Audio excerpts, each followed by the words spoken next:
Degree संपली आहे, engineering झालंय, कॉमर्स झालंय, फार्मसी झालंय, ॲग्रिकल्चर झालंय, स्पर्धा परीक्षा करायचं ठरलंय. मग सगळ्यात महत्त्वाची गोष्ट आहे की यू-पी-एस-सी करायची तर जायचं कुठं? पुण्यात. करेक्ट आहे. पुण्यात यायचं आहे. पण सगळ्यात महत्त्वाची गोष्ट पुण्यात आल्यानंतर यू-पी-एस-सी करताना सगळ्यात मेन गोष्ट काय आहे? आन्सर रायटिंग, तुमची लँग्वेज, तुम्हाला मिळणाऱ्या नोट्स, तुमच्या पेपरचं इव्हॅल्युएशन, सगळे ऑप्शनल पेपर्स अवेलेबल आहेत का? आणि सगळ्यात महत्त्वाची गोष्ट ऑप्शनलची टेस्ट सीरीजसुद्धा अवेलेबल आहे का? आणि प्रिलिम्सचा तुमच्याकडनं डेली एम-सी-क्यू टेस्ट कुणी सोडून घेतं का?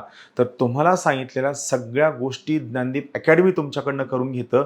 ज्ञानदीप अकॅडमीची यू-पी-एस-सीची ऑफलाईनची आपली बॅच सुरू होतीये 6 जुलैला. रोज न चुकता आन्सर रायटिंग करण्यासाठी आणि प्रिलिम्सच्या रोज न चुकता डेली एम-सी-क्यू टेस्ट सोडविण्यासाठी आणि प्रत्येक संडेला कॉम्प्रिहेन्सिव्ह टेस्ट सोडविण्यासाठी ज्ञानदीपची ऑफलाईनची आपली बॅच सुरू होतीये 6 जुलैला. अधिक माहितीसाठी नंबर देतोय 95 11 28 0465 किंवा 88 06 277 677.